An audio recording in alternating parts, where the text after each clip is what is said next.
We are not doctors. Nothing in this podcast should be taken as medical advice. Consult your physician before starting any workout routine. This is the Martial Heart Podcast.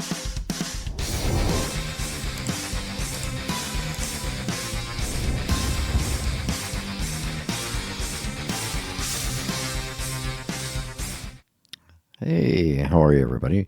Welcome back to yet another exciting episode of the Martial Heart Podcast. Hi, it's me. So today, I had today was my 20th cardiac rehab visit.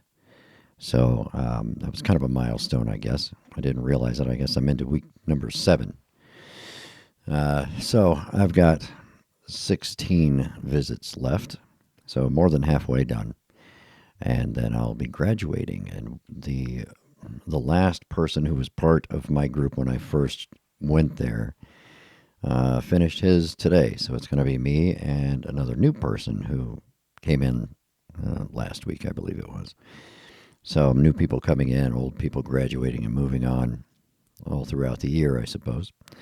And I don't know. I feel pretty good about it. They've really started to work me. I was sweating tonight, working on the treadmill, going uphill a lot, a 5% incline, which I know doesn't sound like a lot, but if you're walking uphill at a 5% incline for 30 minutes at a 17-minute mile pace, it can make you sweat. So I'm not really sure what I'm going to do tomorrow. But the thing with me is that at a certain point, my foot will still start to try to go numb. It doesn't progress beyond about 3 of my toes on my right foot going numb. But, in the old days before they did the stents in my lower body, it would eventually be the whole foot, and then it would ride up the calf.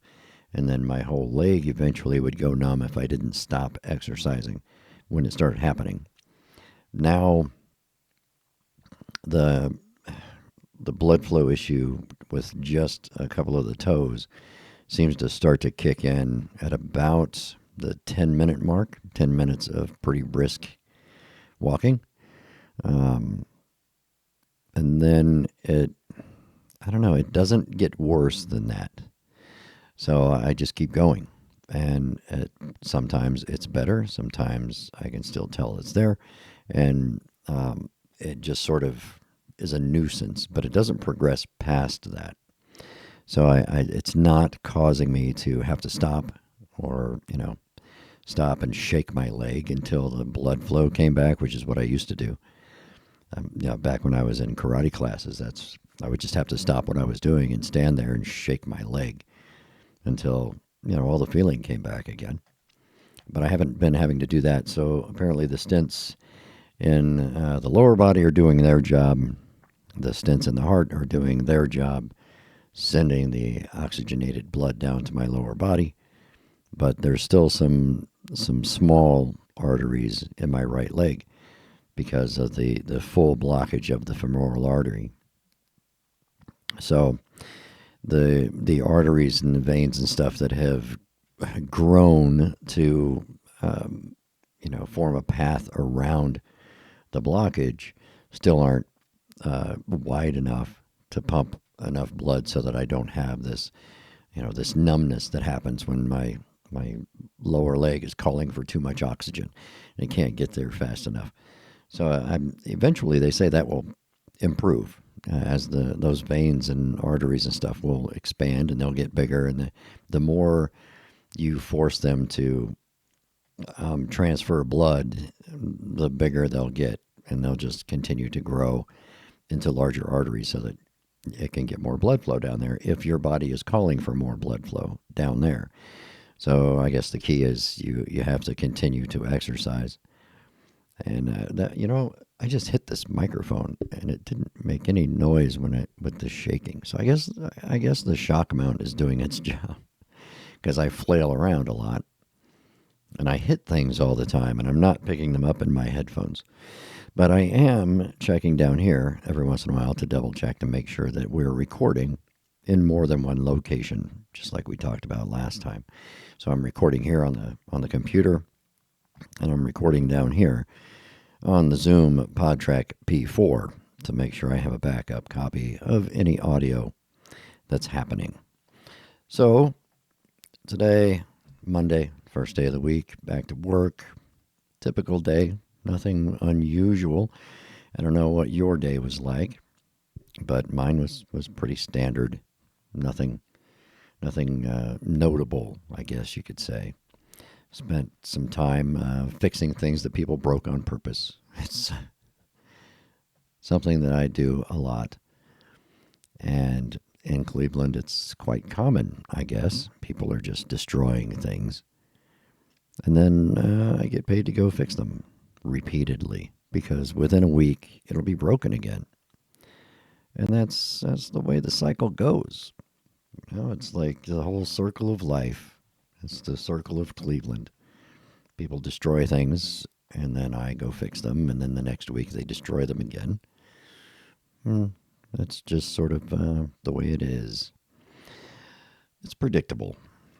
So today our topic, when we were having our class for the cardiac rehab, because we do have a topic that we go over every time we have one. And tonight it was exercise, treating exercise as though it's a type of medicine, because really they say it is. It's a type of medicine.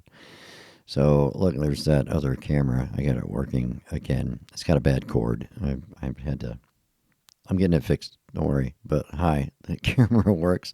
I haven't figured out where to put it yet. There's a lot that I haven't figured out yet, because we're not actually done doing everything in here that we're going to do. So right now I'm just sort of crammed in here until we find some things. You'll notice that the lighting is like really bad. And I think some of it is that I only have 2 lights on in here, but the new color of the walls just transfers light really well. It reflects the light. So in the other room, where having these 2 lights was barely enough light, and so I could make adjustments and make it look cool, it's not working in here because one light is apparently more than enough if they're bright enough. So I might have to get some different bulbs or something for my lighting, so that I'm not blowing everything like that. But anyhow, treating exercise as a medicine, because really it kind of is. It does the same thing as taking medicine in different ways, but it can improve your blood flow. It can improve your cardiac health. It can improve your oxygenation. It can improve pretty much everything except for your bad joints, which is really the one complaint that I have about exercise at my age, is that, boy, can it hurt, because bad joints, arthritis, torn tendons, ligaments, all sorts of things. All those injuries that never seem to go away. They're fully healed for several years, but it still hurts now and then. Re-injuring things that you've injured before. Today, it was my rotator cuff. My rotator cuff in my left shoulder has several tears in it that we didn't have them go in and fix surgically. And that was because the surgeon himself was like, we really need to give them some time and see if they're really going to bother you that much, if they're going to impede your motion, if it's going to impinge things, and yada, yada. Because doing any kind of a surgery is always a 50-50 shot at it. It may help, but it may not. And if it doesn't, then you just had a surgery anyway for no reason. Now you got new issues to deal with. So we opted to not have him go in and surgically repair any of the tears that are in my rotator cuff. So every once in a while, if I do something weird with my left shoulder, boy, will I feel it, because it'll pinch in there. And there's so many things wrong. So really my only complaint about exercise at my age is the fact that it hurts so much. And that's not even the martial arts training and exercise where you're actually in contact with other people. Having a contact sport kind of exercise, it's not even like that. It's just, I'm just making my body do things that it no longer wants to do. And it can hurt. So today, after, I was wearing my thumb brace because the arthritis in my left hand, and it's probably because of all the stuff that we did over the weekend. It's probably my own fault. But my left hand, it was killing me. It still is. But I just decided not to wear the brace tonight for, aesthetics. But I have a thumb brace that keeps my thumb in the correct position so that my arthritis will stop hurting me all the time. And it works pretty good. I forget what it's called, but it works pretty good. It just isolates your thumb joint. And so my hand was really killing me all night. Ever since probably last night sometime. And then, of course, the shoulder. All I was doing was taking my shirt off, changing clothes so I could go to cardiac rehab. Boom. Tweaked it the wrong way. So now my shoulder's been hurting since then. The knee that has hurt me since, 1987, somewhere around there. Still does. Nothing new. The hip and the lower back and all these other things. So you feel good while you're doing the exercise. At least I do. I feel good when I'm exercising. It actually lowers my blood pressure. So with my problem keeping my blood pressure under control lately, the exercise is really good because they'll take my blood pressure before I exercise and it's a little high. Not dangerously high, but a little high. And then after I've exercised for 30 minutes, my blood pressure is like really normal, like 114/74, somewhere around there, which for me is pretty great, especially lately. So exercise obviously is very beneficial for me and for my heart and for my blood pressure and everything. Just they're going to say, people are going to say exercising. I know I can see it right now. I can feel them limbering up their fingers so they can type on the keyboard about how exercise is actually really good for your arthritic joints and stuff. And sure, yeah, it is. It still hurts. Yeah, you have to keep your body moving or it will start to atrophy and everything will lock up and you can't do those things anymore. But stop trying to tell people that you'll hurt less if you exercise because it's really not true. I am in pain all day, every day. But it's, stupid things I did to myself over the years, and I really don't have anyone but me to blame, and the Army, probably. And some bad advice from other people who worked out wrong and told me to do it wrong. So, I'm enjoying it. I do enjoy exercising. The level of exercise that they're going to want me to maintain is pretty intense. They want you to continue this after cardiac rehab, of course. They want you to get 30 minutes of cardio exercise every day if possible, a minimum of 4 days a week. And they want you to do resistance training, some sort of weight training or bands or, just body weight exercises, things like that to keep your muscles in shape. So it's a pretty intense exercise regimen that they want you to adopt. And for me, someone who is working out 4 or 5 days a week most of the time anyway, it's not really that big of a deal. It's just a matter of getting back on track and maybe changing how I exercise because now I'm going to have to do a lot more cardio as opposed to no cardio. We talked about that. I don't know if that was in the episode that got eliminated and didn't broadcast. But anyway. Yeah, not a lot of cardio on my schedule of exercising. But now it's going to have to be if I want to maintain a healthy heart and not have any more heart attacks. So, but the fact that it's really nothing new for me to exercise, let's say if we're going to stick to their minimum of 4 days a week, That's not really anything that big of it's not that big of a deal for me, but it might be a huge deal for people who haven't exercised ever. Like the guy who graduated tonight, he completed his course of the cardiac rehab. When he started, he never exercised. He said he just never did. He's in his 50s. He said even in high school he wasn't into exercising. He never exercised. Had a desk job, so getting into this routine of exercising, he says has changed his life, which I'm sure it has. Because, just having a sedentary lifestyle like that is really bad for you. So the fact that he was kind of forced to start exercising and he's actually enjoying it now. And I'm pretty confident because he's been really aggressive for the last couple of weeks as far as he's been putting in the work, on the treadmill and on the elliptical and things like that. So even though they're trying to keep us within a certain, heart rate, his was a little bit different because he was nearing the end of his journey in cardiac rehab. So, it'll let him get a little more carried away.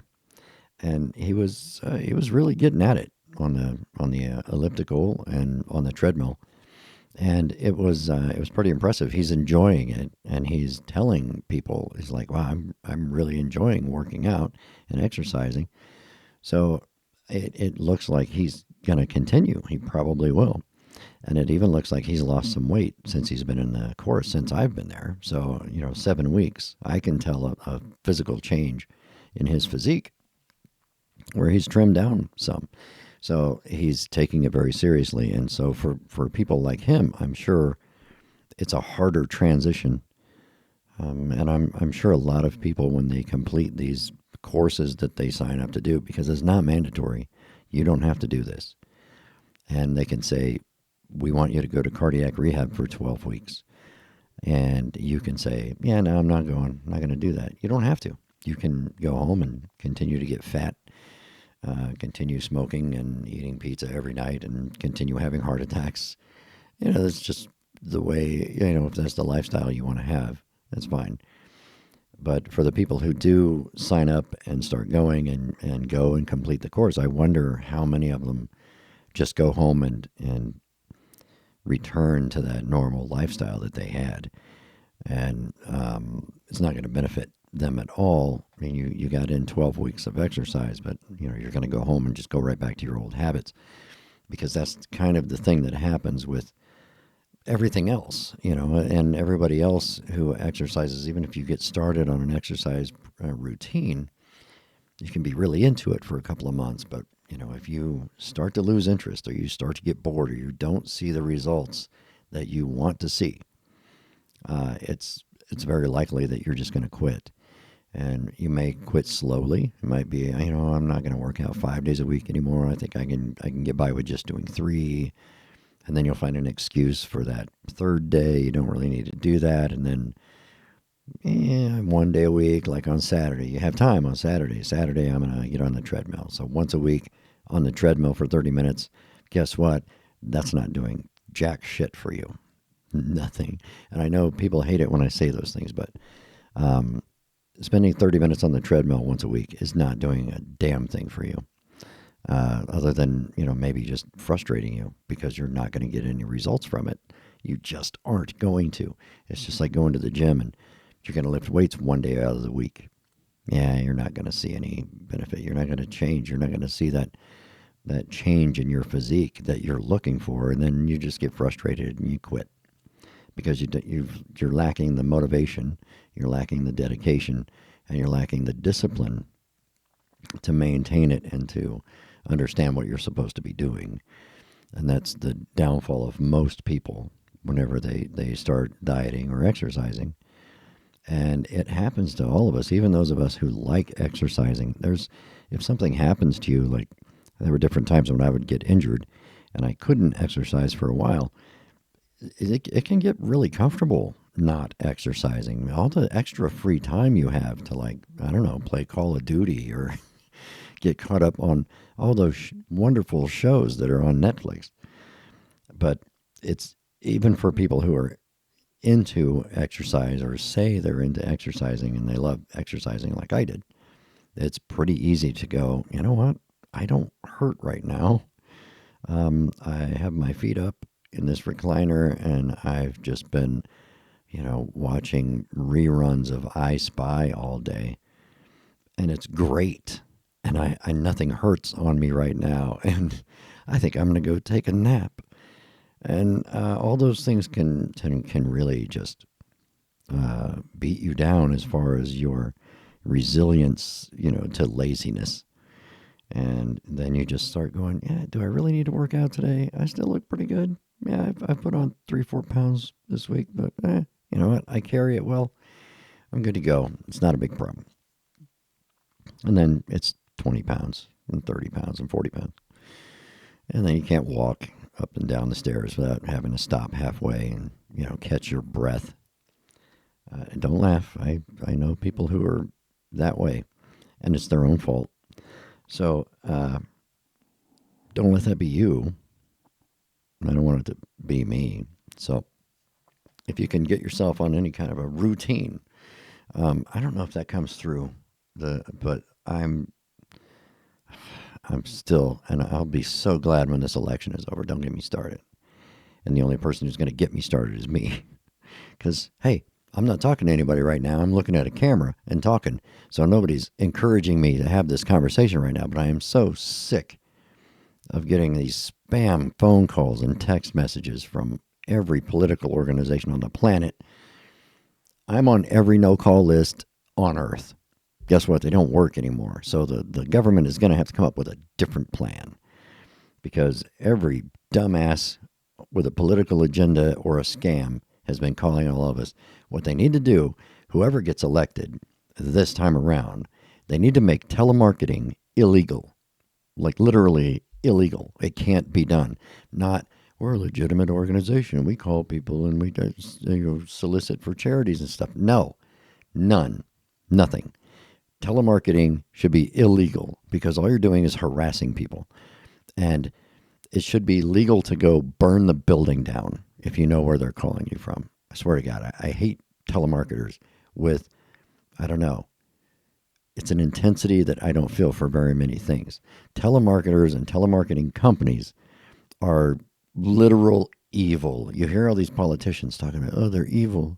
Oh, they're deplorable. Oh, this is the devil doing this. No, telemarketers are the devil. So, I don't know. Get some wooden stakes, pink, pink, whatever you got to do. I know that's vampires and not devils. It could work. We don't know until we try it, right? So don't discount it and say that a wooden stake through the heart of a telemarketer won't stop the problem. It could. I'm not encouraging violence in any way. I'm going to do the disclaimer that everybody else does, like on Twitter and stuff, or whatever they call it now. I'm not encouraging violence in any way against anyone. I'm a peace-loving human being. And, puppies. Yeah, no, I don't give a shit about telemarketers. If they could design a disease that only attacked telemarketers, I would help fund the research for that. I absolutely would. Yeah, it's a little overboard maybe, but that's the way I feel about it. So when the election's over, I hope all these stupid phone calls and text messages stop. I already voted. I don't know who you're going to convince me to vote for. I already did it. It's too late, and I'm not going to answer your call or your text messages other than to say really foul things to you for calling me out of the blue.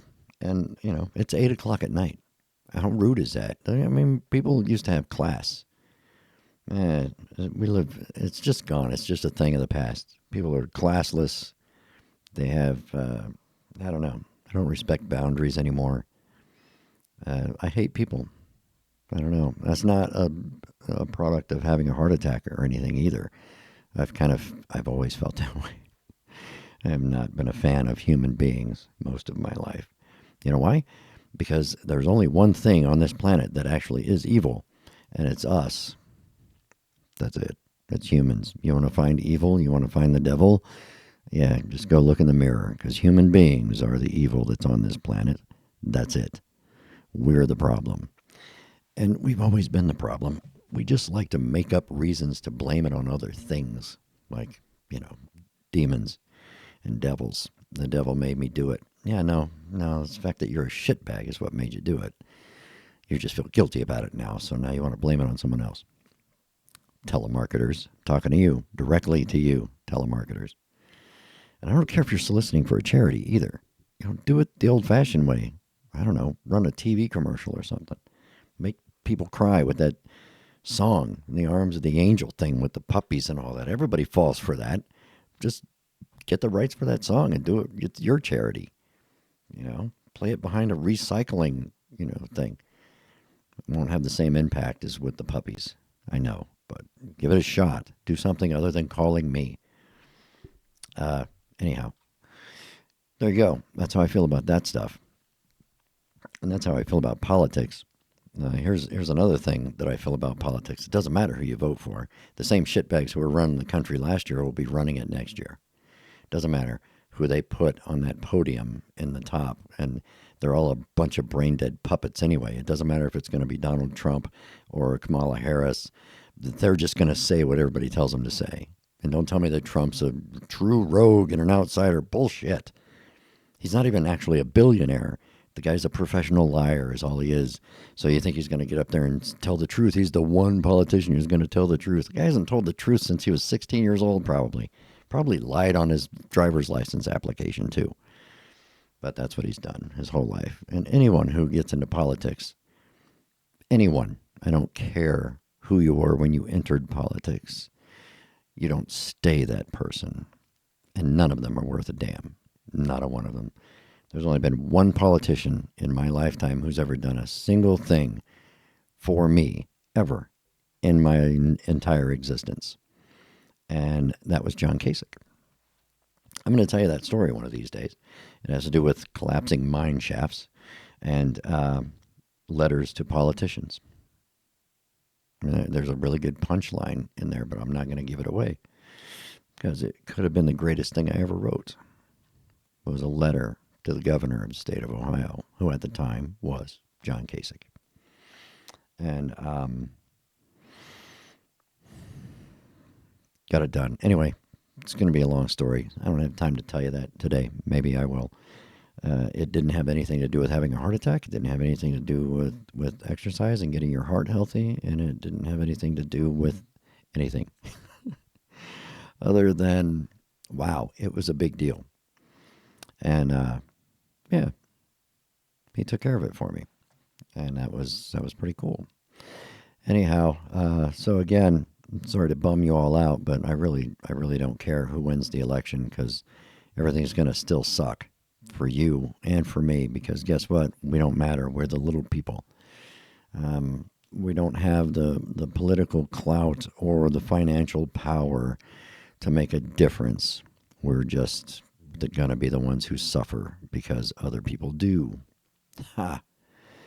I really need to get back to writing. There's a whole bunch of shit I would love to write, but nobody's going to read it because it'll be banned from somewhere. Some dumbass down in Florida will try to burn my book, because Jesus, or whatever. I don't know. They're all stupid. Well, how about on that note, we just call it a night because you don't want to get me started on any other topics. That's how I feel about election season.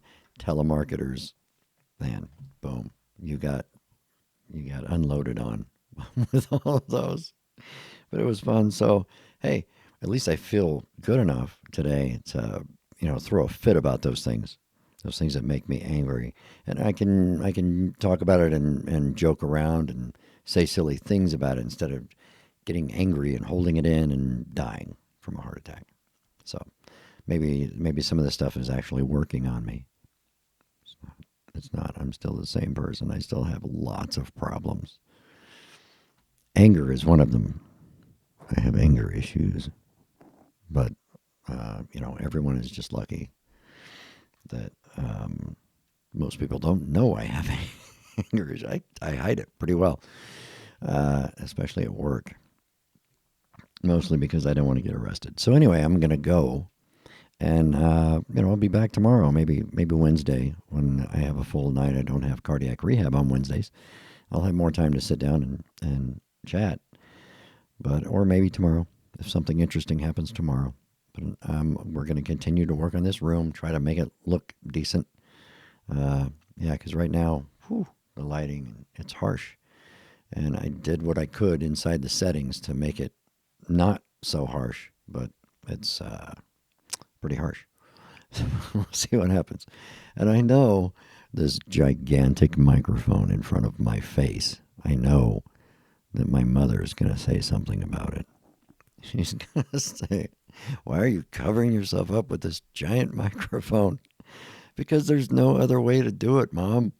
I don't know. It's just the way it is. Other than I could turn sideways and like turn the microphone like this, and then I would have to just look out of the corner of my eye, and that wouldn't be cool either.